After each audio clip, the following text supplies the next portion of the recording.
असं ॲक्टरच व्हायचं असं काही नव्हतं. ना डोक्यामध्ये होतं, ना करिअर पॉईंट ऑफ व्ह्यूनी कधी विचार केला होता. अच्छा, कुठेतरी गॅदरिंग्स बोला, स्कूल, कॉलेज यामध्ये मी भाग घ्यायचो आणि उत्कृष्ट करायचो, ज्याचे मला फार पारितोषिक पण मिळाले. माझ्या आईला फार आवड होती. ती जेव्हाही पाहायची टी व्हीवरती, तर ती म्हणायची, बघ मला तुला आहे ना इथे पाहायचं आहे. तर तिचं खूप असं स्ट्रॉंग विश होतं की मी स्क्रीनला यावं, मी अभिनय क्षेत्रात काम करावं. बघ हे येतात ते, तू का नाही येऊ शकत? हो, मी फार डीप विचार केला की जर आपल्याला या क्षेत्रामध्ये यायचंय, फार मोठा समुद्र आहे आणि इथे जर आपण व्यवस्थित पोहलो तर आपण म्हणतो की तरू शकू. अन्यथा कारण इथे असं आहे की बऱ्याच गोष्टी रोज नवनवीन घडत असतात, अपडेट होत असतात. तर तुम्हालाही त्याप्रमाणे राहावं लागेल.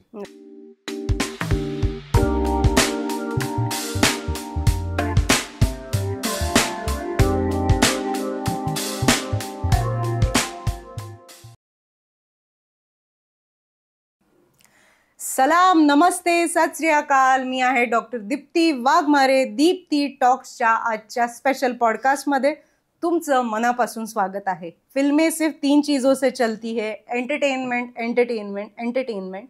आणि आज साक्षात एंटरटेनमेंट आलेला आहे आपल्या पॉडकास्टमध्ये. स्वागत करूया हरहुन्नरी ॲक्टर देव झुंबरे यांचं.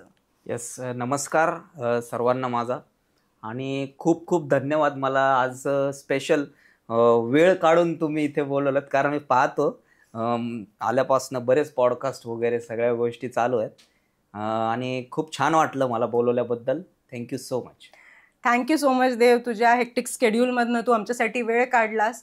Before we dive into today's प्रवास ऑफ ऑल द क्वेश्चन्स, बघूया एक झलक तुझ्या आत्तापर्यंतच्या कारकिर्दीची.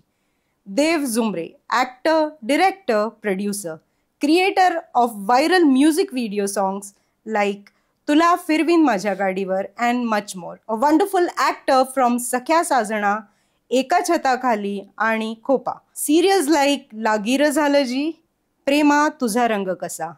Director of movie rowdy and recently features in famous Marathi movie panipuri. So हे होते देव झुंबरे आणि आय एम व्हेरी एक्सायटेड. आजचा आपला पॉडकास्ट फार मजेशीर होणार आहे बिकॉज देवचं लाईफ एका मूवीपेक्षा कमी नाही आहे. सो पहिला सेगमेंट आहे बिगिन फ्रॉम द बिगिनिंग, म्हणजे सुरुवातीपासून सुरुवात. सो देव, मला विचारायचंय, देव झुंबरेला नेहमीच ॲक्टर व्हायचं होतं का किस्मत का कुछ और प्लॅन था? नाही, असं ॲक्टरच व्हायचं असं काही नव्हतं. ना डोक्यामध्ये होतं, ना करिअर पॉईंट ऑफ व्ह्यूनी कधी विचार केला होता. मी सिव्हिल इंजिनिअरिंग कंप्लीट केलं. त्यानंतर जसं आपण इतरही सगळे म्हणजे मी क्षेत्रामध्ये कोणीतरी माझं कोणी आहे असं काही नव्हतं. मी फर्स्ट आहे असा जो मी इथे प्रयत्न करायला आलो. आणि मग जॉब, करिअर सेटल करणे एक असतं, एक इंजिनियर, डॉक्टर अशा गोष्टींमध्ये एक प्रत्येकाचं स्वप्न असतं, तसं घरच्यांचं होतं. सो मी डिग्री कंप्लीट केली. डिग्री कंप्लीट केल्यानंतर सेटल होण्याच्या विचारात होतो. अच्छा, कुठेतरी गॅदरिंग्स बोला, स्कूल, कॉलेज यामध्ये मी भाग घ्यायचो आणि उत्कृष्ट करायचो, ज्याचे मला फार पारितोषिक पण मिळाले. पण असं फिक्स नव्हतं की मी ॲक्टिंग क्षेत्रामध्ये करिअर करेल. नंतर हळूहळू काय झालं, ज्या वेळेस मूवीज, सिरियल किंवा सॉंग्स, माझ्या आईला फार आवड होती.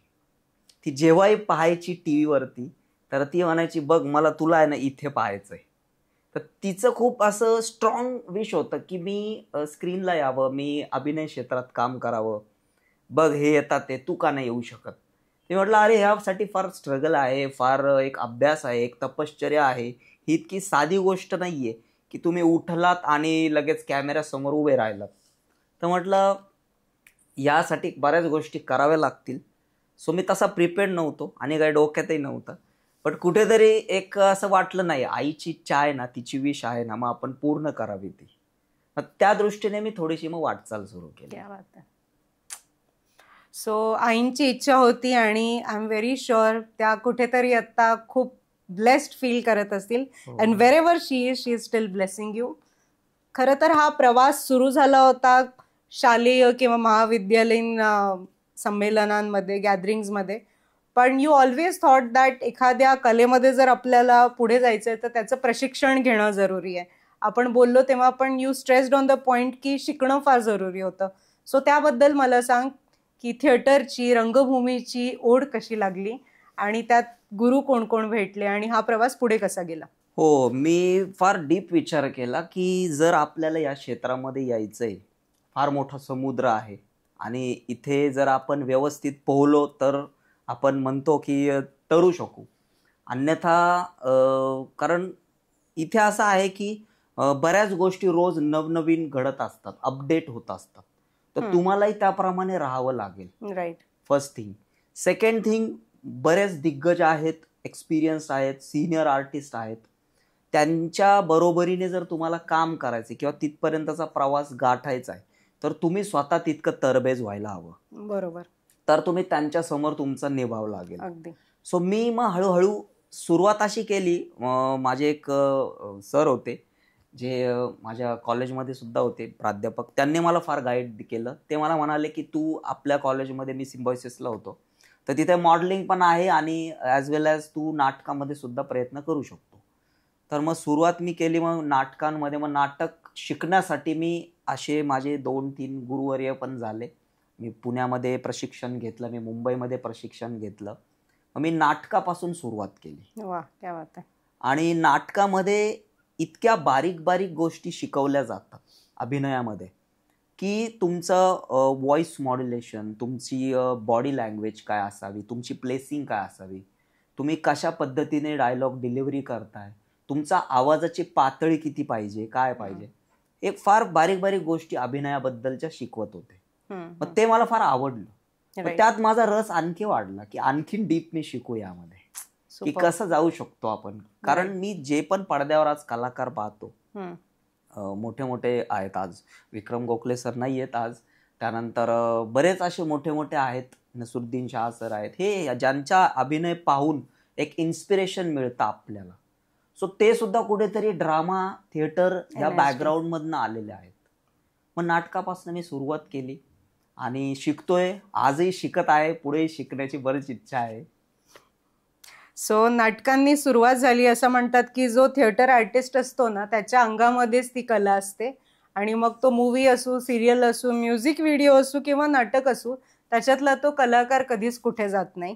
सो आपला पुढचा सेगमेंट असणार आहे नेक्स्ट माइलस्टोन. पण त्याऐवजी मी आता पुढचा एक अजून सेगमेंट आहे त्याला थोडंसं प्रीपोन करून तुला विचारू इच्छिते की what actually keeps you going. कारण की आपण आता पुढे येऊच की ह्या 2 प्रोफेशन्सला सुरुवातीला म्हणजे सिव्हिल इंजिनिअरिंग आणि करायला तू बॅलन्स केलंस, नाटक शिकलंस, पण आम्ही तुला पाहिलंय एका वेगळ्याच कलाकृतीमध्ये आणि तू त्यात प्रचंड व्हायरल झालास आणि लोकप्रिय झालास. सो ते होतं फेमस म्युझिक व्हिडिओ सॉन्ग तुला फिरवीन माझ्या गाडीवर आणि त्याचे काहीतरी 212 क्रोर्स व्ह्यूज सध्या आहेत. And hats off to that. काय नेमकं घडलं? So please tell us. मी नाटकांमधनं जसा थोडासा बाहेर पडलो, मी म्हटलं आता कॅमेरा एक्सपिरियन्स आपण करायलाच हवा. कारण हे ध्येय होतं माझं की मी आता इथे करिअर करणार, हे मी शुअर होतो. अच्छा, बॅलन्स करून कुठेतरी हे पॉसिबल नव्हतं. सो मी जॉबही केला, as a engineer me job केला, पण मी 1 वर्षाच्या पेक्षा जास्त टिकलो नाही तिथे. मला लेफ्ट करावा लागला कारण यामध्ये मला फुल टाइम दिल्याशिवाय पर्याय नव्हता. बरोबर. सो मी फुल टाइम यात द्यायचा विचार केला. मग आता नाटकांमधनं मग मी अल्बम सॉन्ग मध्ये मी शॉर्ट फिल्म्स पण केल्या बऱ्याच. बट त्यानंतर मग एक अल्बम सॉंग्सची मला अशी रिक्वायरमेंट समजली की असं असं अल्बम सॉन्ग एक शूट होणार आहे. सो म्हटलं आता आपल्याला डान्स पण शिकावा लागेल. मग मी स्पेशली डान्स क्लास वगैरे सगळ्या जॉईन करून तेही शिकलो. त्यानंतर मग मी पाहिलं हे गाणं थोडंसं उडत्या चालीचं होतं आणि करूयात, म्हटलं चला प्रयत्न तर करूयात, आपण करायचं, जे होईल ते शेवटी नशिबाचा भाग. मग मी त्यामध्ये मग मला जसं बोलवलं त्यांनी मी गेलो. लुक टेस्ट झाली माझी, लुक टेस्ट नंतर सिलेक्शन झालं, सिलेक्शन नंतर रिहर्सल्स झाल्या, रिहर्सल्स नंतर शूट झालं, गाणं शूट झालं, गाणं रिलीजही झालं. गाण्याचा ऑडिओ सुरुवातीच्या काळामध्ये होता, व्हायरल होता, बऱ्याच प्रमाणात त्याला मिलियन्समध्ये व्ह्यूज पण होते. बट व्हिडिओ झाल्यानंतर आणखीन डबल व्ह्यूज होतील हे कुठे माझ्या लक्षात नाही आलं, किंवा मलाही माहिती नाही, वाटलंही नाही कधी की असं होऊ शकतं. पण नंतर मग सॉन्ग रिलीज झाला. सॉन्ग रिलीज झाल्यानंतर पाहता पाहता सॉन्ग बऱ्याच जणांना आवडला. म्हणजे अगदी लग्न कार्य असो, पार्टीज असो, बर्थडे असो, कुणाची कुठलीही गोष्ट असो, एक सणवार, जिथे ते गाणं लागलं नाही असं व्हायचं नाही, आणि लोकांना फार आवडलं. त्यानंतर मी 28 अल्बम सॉन्ग केले. माझे प्रत्येक सॉन्गचे आहेत 50 मिलियन्सच्या वरती व्ह्यूज आहेत. बट हे जे सॉन्ग आहे हे खरंच माइलस्टोन, एक स्पेशल काहीतरी माझ्या पूर्ण करिअरमध्ये मला भरपूर काही देऊन गेलं. सो अशी थोडीशी ह्या सॉन्गची तशी मी बरीच मोठी स्टोरी आहे, पण मी एक थोडक्यात सांगितली. आणि मी संपूर्ण महाराष्ट्र, नाशिक, गुजरात इथपर्यंत हे सॉन्ग व्हायरल झालं. मी तिथे जाऊन कार्यक्रम देखील केले आणि लोकांनी फार आवडले. मला फार छान वाटलं, कुठेतरी समाधान, की ॲज अ ॲक्टर ऑडियन्सनी, लोकांनी, रसिकांनी मला ॲक्सेप्ट केलं, मला पसंत केलं. ही माझ्यासाठी खूप मोठी गोष्ट होती, खूप मोठा अवॉर्ड होता.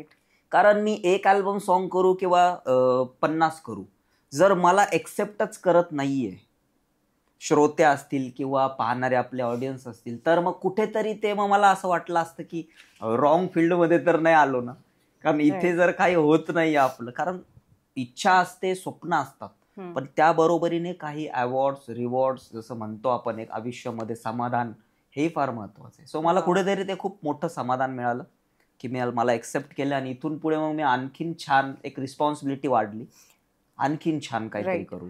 ह्या सॉन्गचं तू जसं म्हणतोस की मी हे एका लग्नामध्ये ऐकलं होतं, आणि जेव्हा काल तू मला पाठवलंस, मी म्हणलं अरे किधर सुना ये गाणं, and that's when I remembered I had heard and people were dancing like crazy, and that's when I realise खरंच काय लोकप्रियता आहे या गाण्याची. आणि तुला तुझ्या परिश्रमांचं रिवॉर्ड तर मिळालंच, पण आता दीप्ती टॉक्स कडनं एक छोटंसं टोकन ऑफ लव्ह.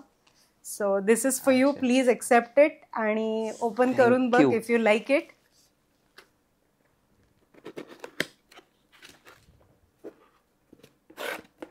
अच्छा, अरे वा, छान.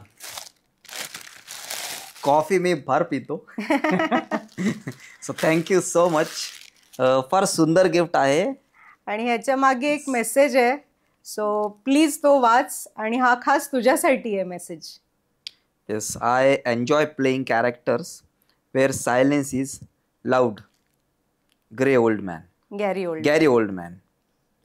Deepti Talks. सो तुला असेच छान आयकॉनिक रोल्स मिळत राहो, हीच माझी सदिच्छा आहे तुझ्यासाठी. सो पुढे जात असताना प्रश्नांमध्ये हा एक महत्वाचा प्रश्न आहे की पहिला प्रोजेक्ट कसा मिळाला. You had mention that it was a short film that you had produced it self. So मला थोडंसं त्याबद्दल पण सांग. काही माझे मित्र होते जे मूवी करणार होते, आणि मी ऑडिशन्सला गेलो होतो त्यांच्या मूवीच्या. सो तिथे त्यांनी सिलेक्शन केलं, बोललं छान करतोयस, आमचा मूवी आहे आणि तू त्या कॅरेक्टरसाठी फिट आहेस. सो नंतर मग काही कारणामुळे त्यांचा मूवी थोडा डिले झाला. राईट. मग त्यांचं असं म्हणणं होतं की त्यांना शॉर्ट फिल्म्स काहीतरी करत राहणे, त्यामुळे त्यांनी शॉर्ट फिल्म हातामध्ये घेतली. सो शॉर्ट फिल्मचा सब्जेक्ट पण छान होता. त्यांनी मला बोलवलं आणि मला म्हणाले की अशा अशा पद्धतीची आहे, आपण करूया. मग त्या शॉर्ट फिल्म पासून मी फर्स्ट टाइम लाईफ मध्ये कॅमेरा फेस केला. मग तिथनं माझा तो प्रवास सुरू झाला. वा, क्या बात आहे. यू हॅड मेन्शन दॅट ही मूवी तू स्वतः प्रोड्यूस केली होती, राईट? नाही, मी नाही केली ती मूवी, त्यांनीच केली होती movie produce.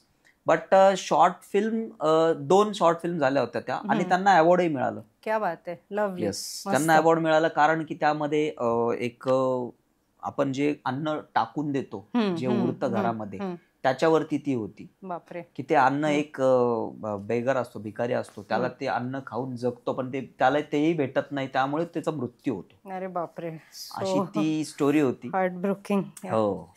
You had mention आपल्या डिस्कशन मध्ये दॅट असंख्य ऑडिशन्स दिल्या, ऑडिशन संपतच नव्हत्या, आणि त्याचा शेवट म्हणजे मूवीज आणि शॉर्ट फिल्म्स फायनली मिळाल्या. ह्या सगळ्या टाइममध्ये did you feel like giving up, की आता नाही होते माझ्याकडनं, असं वाटलं का एखाद्या क्षणाला? आणि जेव्हा त्या क्षणाला वाटलं what actually kept you going, तू काय असं स्वतःला वॉर क्राय सांगितलास किंवा स्वतःला कसं पुलअप केलंस?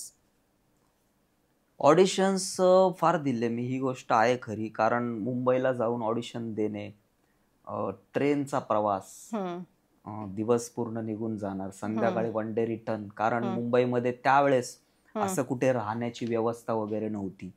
सो वन डे रिटर्न होणार. अच्छा, ते सगळं इतकं वियर्ड होतं गोष्टी की ऑडिशन्स देताना किंवा दिल्यानंतर तुम्हाला कॉल येईल हे होप्स म्हणजे इतके असतात की महिने महिने आपण वाट पाहतो त्या गोष्टींची. इतकी एक आस लागून राहिलेली असते त्या गोष्टींसाठी. राईट. पण कुठंतरी डिसअपॉइंटमेंट ही पण असते की फोन नाही आला किंवा फोन आला तरी नाही, तुमचं सिलेक्शन नाही झालं. सो हे कुठेतरी खूप खंत वाटायची आणि डिमोटिवेट व्हायला फार कारण व्हायचं. मला प्रत्येक वेळेस असं वाटलेलं, बऱ्याच वेळेस असं वाटलेलं की कदाचित मी दुसरं काही करू का. पण मला जे आईचं माझे स्वप्न होतं की नाही तू यात जाऊ शकतो, कुठेतरी तिचे ब्लेसिंग्स होते.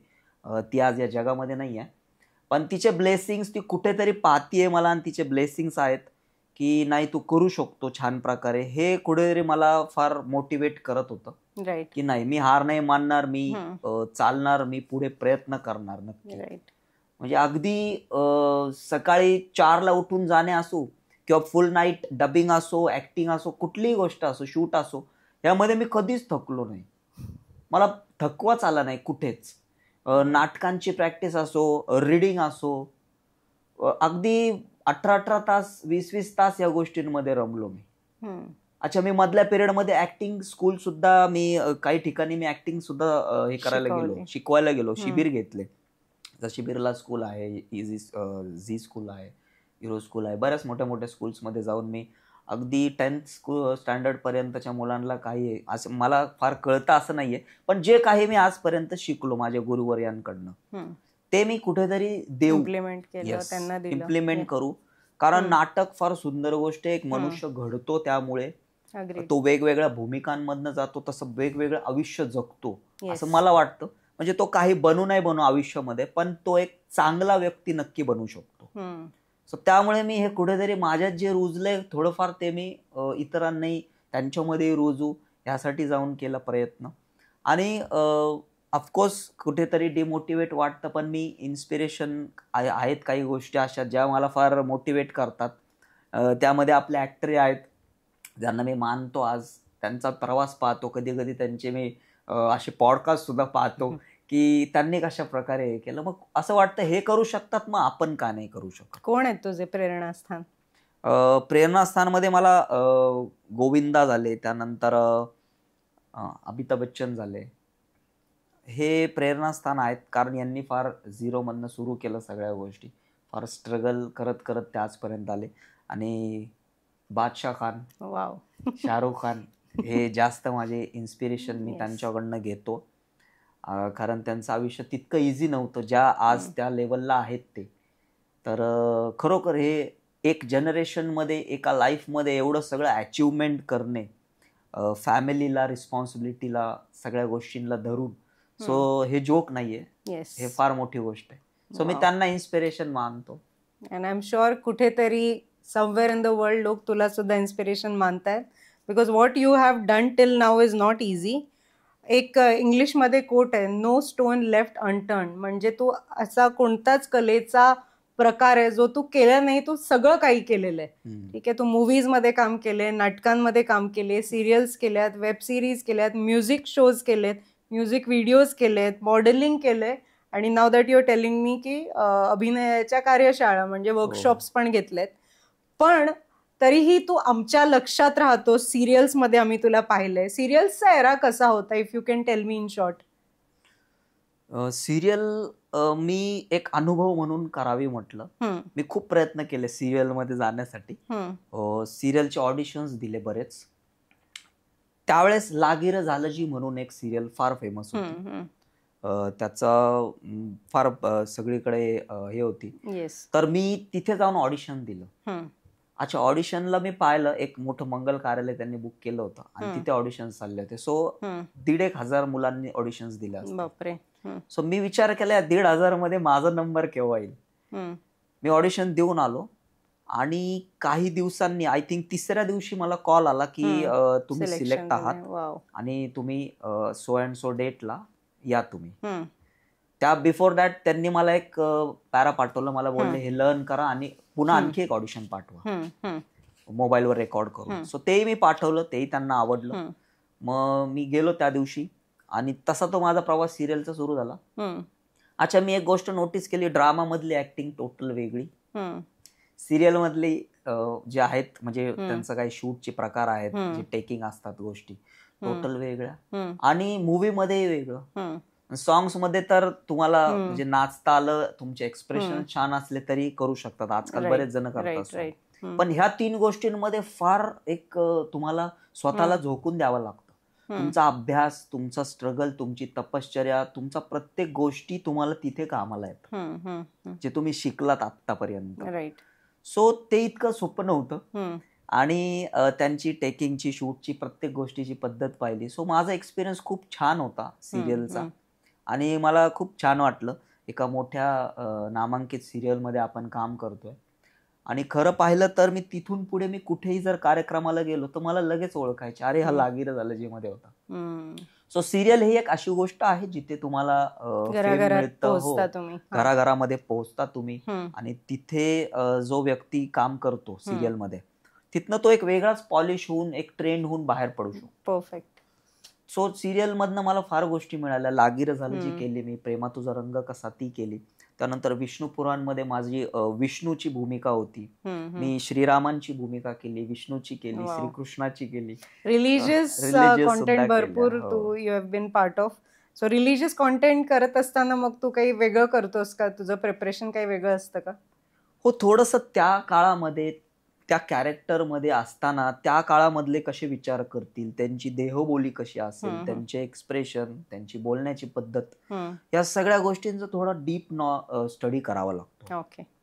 कारण डायलॉग तर ठीक आहे, आपण लर्न करून बोलू शकतो, पण तितका स्टडी डीप करावाच लागतो.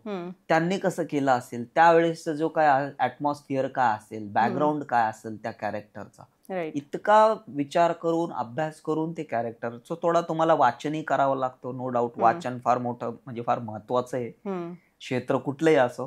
सो वाचनही तुमचं तितकंच दांडगं हवं की तुम्हाला त्या गोष्टीचा अभ्यास असावा. कुठेतरी बॅक माइंड मध्ये तुम्ही समोर स्क्रीनवर आहात, सगळे लोकही आहेत, तुमचा अभिनय आहेत. सो या सगळ्या गोष्टींचं भान तुम्हाला आहे आणि असावं, हे खूप महत्वाचं आहे. सुपर.